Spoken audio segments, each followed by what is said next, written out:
ঋষির শরীরটা কালকে থেকে আবার খারাপ, তাই ঋষিকে নিয়ে এসেছি ডক্টরের কাছে। এই যে বসে এখন পাপার সঙ্গে গল্প চলছে।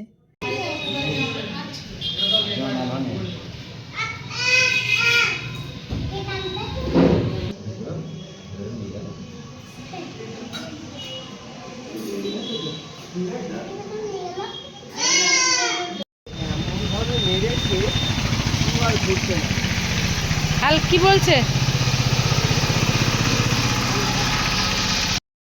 ঋষিকে ডক্টর দেখিয়ে আমরা তো গেছিলাম ঋষির জন্য কি কিনতে, সেটা আপনাদেরকে ঋষি দেখাবে। ডক্টর কি বললো সেটা আগে আপনাদেরকে বলি। ডক্টর বললো এটা তো মানে ওটাও আমাকে বলতে হবে না, ওটাও ঋষি বলবে। আপনারা সবটাই ঋষির কাছ থেকেই শুনুন। কি বললো ডক্টর? আচ্ছা, আর তোমার কি হয়েছে? কি জ্বর? আর আর কি কিনলে তুমি? দেখাও সবাইকে, ভালো করে দেখাও। এটা কি, এর নাম কি? হাল্ক।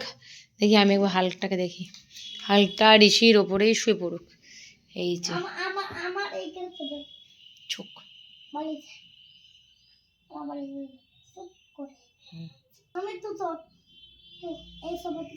আচ্ছা, আসলে ঋষির এই জ্বরটা মূলত হয়েছে মায়ের যেহেতু হয়েছে, তো সারাক্ষণ মায়ের কাছাকাছি থাকা এটা একটা রিজন, আর তার সঙ্গে ওয়েদারটাও চেঞ্জ হচ্ছে।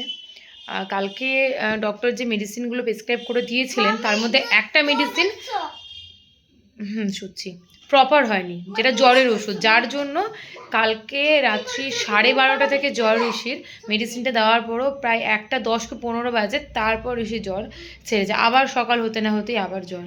সারা রাত তো কালকে মায়েরও ঘুম নেই, আমারও ঘুম নেই, ঋষি সেভাবে ঘুমাতে পারেনি। আমার এখনও চোখগুলো বন্ধ হয়ে যাচ্ছে। সকাল থেকে আমারও শরীরটা একটু খারাপ মনে হচ্ছে, কারণ সারা রাত্রি প্রায় জাগা, আর তার সঙ্গে ওয়েদারটা চেঞ্জ হচ্ছে। তো আপাতত একটু শান্তি মিলল। ডক্টর বললেন যে জ্বরের যেটা মানে বেসিক যে মেডিসিনটা ও খায় আর কি, প্যাসিমল, তো সেই মেডিসিনটা দিলেই কমে যাবে। কিন্তু ডোজের পরিমাণটা ঠিক হয়নি, প্লাস তার সঙ্গে যে পাওয়ারটা মেডিসিনের, সেই পাওয়ারটা উনি দিয়েছিলেন, মানে যে ওষুধের দোকান থেকে আমরা ওষুধটা দেখিয়ে নিয়ে এসেছিলাম সেটা দিয়েছিলেন হচ্ছে অল্প, যার জন্য। আর সব কিছু তো আমাদের বোঝাটা সম্ভব না, আর আমরা প্ল্যান করেই রেখেছিলাম যে একটু 19-20 হলেই আমরা সকালে নিয়ে এসে ঋষিকে দেখাবো, কিন্তু রাত্রিটুকুর জন্য আমরা শুধু ডক্টর যে মেডিসিনগুলো প্রেসক্রাইব করে দিয়েছিলেন ওইগুলোই আর কি দিয়েছিলাম। সেটাও কালকেই উনি প্রেসক্রাইব করেছিলেন সন্ধে নাগাদ আর কি। আমরা কখনোই ঋষিকে মানে ওনার মেডিসিন ছাড়া অন্য কোনো মেডিসিন দেওয়ার কথা ভাবেই না, শুধুমাত্র হোমিওপ্যাথিটা ছাড়া। যদি মনে হয় যে না এক্ষেত্রে হোমিওপ্যাথি দিলে চলে যাবে, তো সেই ক্ষেত্র ছাড়া অ্যালোপ্যাথি মানেই উনি। সে আমরা আসতে পারি না পারি, সব ক্ষেত্রেই ওনার মেডিসিন ছাড়া আমরা অন্য কিছু আর ভাবতেই পারি না। ওনার সব থেকে যেটা ভালো গুণ সেটা হচ্ছে যে কোনো একটা প্রবলেম হলে ওনাকে যদি হোয়াটসঅ্যাপে টেক্সট করা হয় সঙ্গে সঙ্গে উনি রিপ্লাই দেন। আমরা ঋষিকে যে ডক্টর দেখাই ওনার নাম হচ্ছে ডক্টর প্রীতম শাহ, ভীষণ ভীষণ ভালো ডাক্তার। আর সব থেকে আর ঋষির যেদিন হয়েছে আর কি, সেই দিন থেকে ডে 1 থেকে ঋষিকে উনি দেখছেন। ওনারও বুঝতে খুব সুবিধা হয় যে ও কী ধরনের চাইল্ড। আর বাচ্চাদের ডক্টর আমার মনে হয় না বারবার চেঞ্জ করাটা খুব একটা ভালো। আমি তো এখন অবধি একবারও চেঞ্জ করার কথা মাথাতেও ভাবিনি, শুধু একবারই ক্রস চেক করার জন্য দুর্গাপুরে নিয়ে গেছিলাম ঋষিকে দেখাতে। উনিও আমাকে সেম কথাই বলেছিলেন, শাহর মতন ডক্টর হতেই পারে না। তো যাই হোক, আপাতত মেডিসিনগুলো চলছে, জ্বরটা এখন নেই। বাড়ি আসার পর ভুল বলছি, আসলে কালকে থেকে মাথাটা ঠিকঠাক কাজই করছে না বলতে গেলে। ট্রেনের মধ্যেই জ্বর এসেছিলো, তখনই ওকে মেডিসিন দিয়েছিলাম। এখন জ্বরটা নেই, যদি আসে তাহলে যে মেডিসিনটা উনি দিয়েছেন ফার্স্ট ডোজ ওটা দিতে বলেছেন। যদি তাও না কমে তাহলে আর একটা মেডিসিন চেঞ্জ করে লিখে দিয়েছেন, সেটা দিতে হবে। দেন তারপর অ্যান্টিবায়োটিক।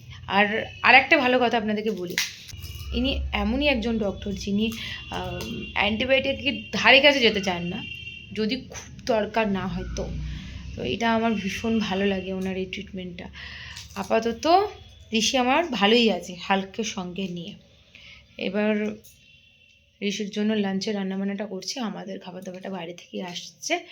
খেয়ে আমরা 1:30 ধরে যাব বাড়ি। আজকে তো থাকা যাবে না, কারণ কালকে স্কুল রয়েছে। এই উইকেই আমরা আবার বহরমপুর আসব, যখন আমাদের ছুটিটা পড়বে, তাই তো? এই যে ছয়টা মুখোকে দেখায়, বা ছয়টা পাপড় খাচ্ছি, পাপড়। শরীরটা ভালো লাগছে? সবাইকে বলে দাও। ভালো লাগছে তো? আচ্ছা। আর ডক্টর কি কি খেতে বলেছে? গরুর দুধ খেতে। হ্যাঁ, বলেছে গরুর দুধ খেতে হবে। আর কি কি খেতে বলেছে তোমাকে? ভাত, ভেজিটেবলস, ফ্রুটস খেতে হবে তো? পাঁপড় খেতে বলেছে কি? তাহলে তুমি খাচ্ছ যে এত পাঁপড়? এটা তো ফেভারিট খাবার, কি আর করবে। আর ডক্টর কি বলেছেন? বলেছেন পড়াশোনা করতে হবে, গল্পের বই শুনতে হবে, গল্পের বই পড়তে হবে, বলেছে তো? কার্টুন দেখতে বারণ, একদম ফোন দেখতে বারণ করে দিয়েছে তো? হ্যাঁ, তাহলে আর করবেন না তো? ঠিক আছে। ফোনে কি দেখছো আবার? হ্যাঁ, কি দেখলে আমার জন্য? একটা ওয়াশিং মেশিন। ও, কি ওয়াশিং মেশিন? কি? গোয়াভা? পিয়ারা নাকি? Peer washing machine? গোয়াভা কি বলে ওগুলোকে? তুমি তো বলছিলে কি বলে। হ্যাঁ,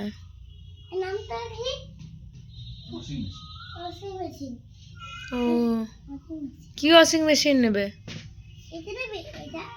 তুমি? তো হ্যাঁ, ম্যানুয়াল আবার কি জিনিস? ম্যানুয়াল আবার কি জিনিস? বলছি ম্যানুয়াল ওয়াশিং মেশিন আবার কেমন হয়? ও, হ্যাঁ, ঠিক আছে, হয়ে গেছে। ওরে বাবা রে।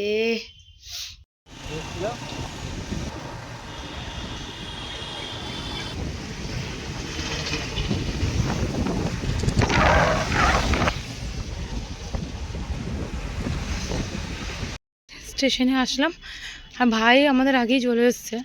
আসলে আজকে আমরা 3জন এসেছিলাম, আমাদেরকে তো বলাই হয়নি। আমি, ঋষি আর ঋষির মামা, হয়েছে ভাই আসছে, আর এদিকে ঋষি তার পাপার কোলে গটগট করে আসছে। এই আরেকটা, ওরে বাবারি,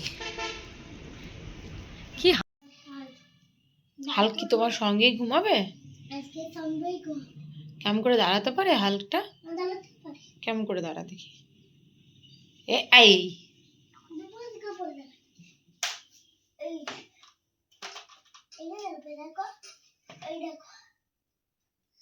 বাহ, বিশাল সুন্দর হয়েছে হাল্কটা। চলো ঘুমিয়ে পড়ো। হাল্ককে কত আদর হচ্ছে দেখুন। আর তারপর আবার হাল্ক যখন নিচ থেকে উপরে আসলো, তখন কিন্তু সিঁড়িতে হাল্ক নিজে নিজে উঠে উঠে এসছে নাকি, হাঁটি হাঁটি পাপা করে। আর হালকে কি কি কিনে দেবে? হালকে ললিপপ আর চিপসও কিনে দেবে। বাহ, তাহলে এখন একটু ঘুমিয়ে নি। চলো, এখন বাজছে প্রায় 3:30। একটু ঘুমটা পাড়ায়, ট্রেনে আস্তে আস্তে একটু ঘুমিয়েছিল। আর আমারও শরীরটা খারাপ করছে। এবার মনে হচ্ছে আমি সন্ধ্যের পর থেকে আর উঠতে পারবো না, তা আমি একটু রেস্ট নিই। আর হজমের বন্ধু, সেই যে ট্রেনে শুনেছে আমলকির হজমের বন্ধু, সেই চলছে হজমের বন্ধু। চলো